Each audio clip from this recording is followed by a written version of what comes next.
Խնդրեմ։ Պարոն վարչապետ, քիչ առաջ ասացիք, որ որոշ ուժեր, որոշ շրջանակներ իրենց խոսույթով, իրենց առաջարկություններով ըստ էության ուզում են սանձազերծել նոր սեպտեմբերյան պատերազմ։ Պարոն վարչապետ, կարող եք ավելի կոնկրետացնել, որ ուժերի մասին է խոսքը, եթե հնարավոր է, եւ որ ամենակարևորն է, նպատակը ո՞րն է, ինչու են այդ ուժերը ցանկանում սեպտեմբերյան նոր պատերազմ սանձազերծել։ Նպատակը շատ պարզ է, որովհետև իրանք խնդիր ունեն Հայաստանը պահել ծայրագավառի կարգավիճակում,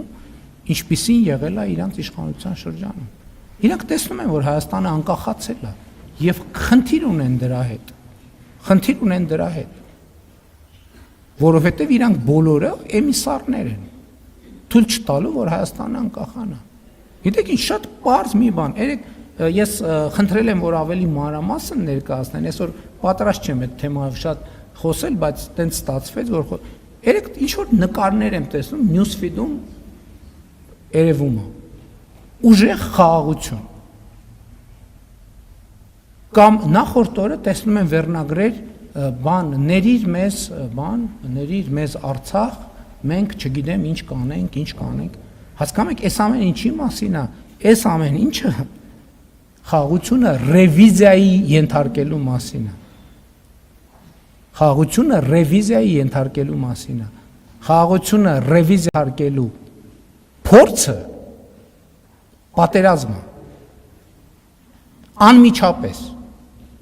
անմիջապես կամ ասում են Արարատը մերն է, դա դիվանքը մերն է, դա պատերազմը։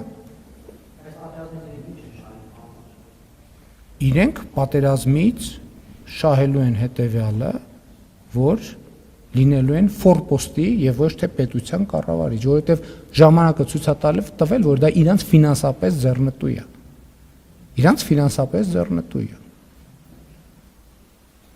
Եվ իմիջայլոց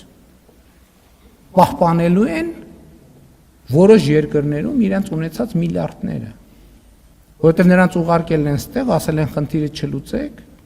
այդ ձեզ ֆորմալ ինչ որ ձեր անունով է գրած, այլևս չի լինի։ Այդ մարդկանցից այդ հիմնական ուժերը երեքն էլ, ով որ այդ դիրքից հանդես է գալիս, միլիարդների բան ունեցվածք ունեն Ռուսաստանում եւ Բելարուսում։ Միլիարդների ունեցվածք ունեն։ Հիմա իրանց ասել է, ուզում եք այդ ունեցվածքը պահեք։ Աշխատեք, քրտնեք, վազեք, ձգվեք, ուպոր լյոժա 30 անգամ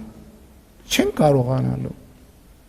Ես այնտեղ մարդ չեմ տենում, որ կարա 30 անգամ ձգվի, ոչ էլ 100 կիլոմետր հեծանիվ քշի։